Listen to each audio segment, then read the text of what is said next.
Who here really wants to have amazing sex? Raise your hand. Everybody should raise their hand, right? Okay. There's two things you need if you want to have amazing sex with your girlfriend that are essential. And a lot of guys miss this. Matter of fact, it took me a while to even get this down because it was hard at first. But the first thing I talked about is the tension skills, right? You got to have tension skills. So the first thing I do with any girl I'm getting intimate with is I ask her what her fantasies are. I ask her what she wants to experience in life, what she's done. I want to know about her. I want to know what she wants, where she wants to go. And there's an essential key ingredient in doing this. When you do it, you can't judge her for anything she says. You can't make fun of it, you can't mock it, because she's going to probably say stuff a little bit at a time, right? Because what happens with women? Society judges women for loving sex, gives women a hard time, but yet women are just as sexual as we are.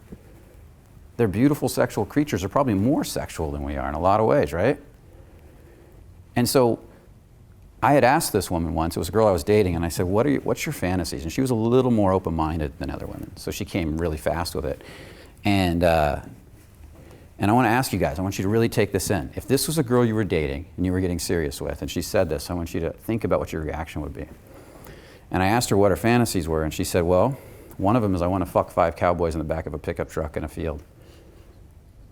And see, and if you get all nervous and start laughing and start pushing away, right? Which is what a lot of guys will do, because it's like, this is a girl I care about, and she just told me she wants to fuck 5 guys, and you see what I mean? What's going to happen there? How much longer is she going to trust you with her fantasies? Now, I'm not saying you have to do it, okay? I'm not saying you have to go do this, but you can't judge her for it. You can't make her wrong for it. So the right answer is really take that in, feel it, and say thank you. That's beautiful. Don't tease her, don't laugh. Otherwise, she's not going to open up and tell you more things later. That's what you want. You want her to feel completely safe sharing every fantasy with you. And you don't ever want to judge her for any of them. So you can set her free to feel comfortable with you. Number 2. So in that, by the way, is tension and vulnerability, right? So you got to be willing to be vulnerable. You got to be willing to be in the tension. You got to feel it all. You can't do it from your head. And then number 2 is you got to protect her fantasies. If she's sharing her real deep personal information with you, you can't run and tell her friends. You can't run and brag to her friends that my girlfriend just said she really wants to have a threesome, and we're going to have a threesome. Now, that's between you and her. Do you understand? That's your secret. It's as you two go deeper into this intimacy, it's something you're doing together.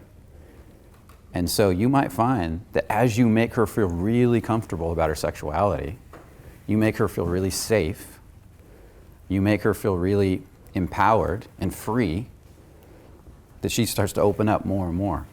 And she starts to want to know what your fantasies are. She starts to want to know what you want to do. And then your sex life at that point starts to improve. Now, as you start to go do these things, again, you can't start freaking out and getting weird, because that's also where guys without much experience start to lose it. And that's something you have to work on. But the real key here is stop judging women for loving sex. Set them free, guys. If you guys want amazing sex, give them the freedom to have amazing sex lives.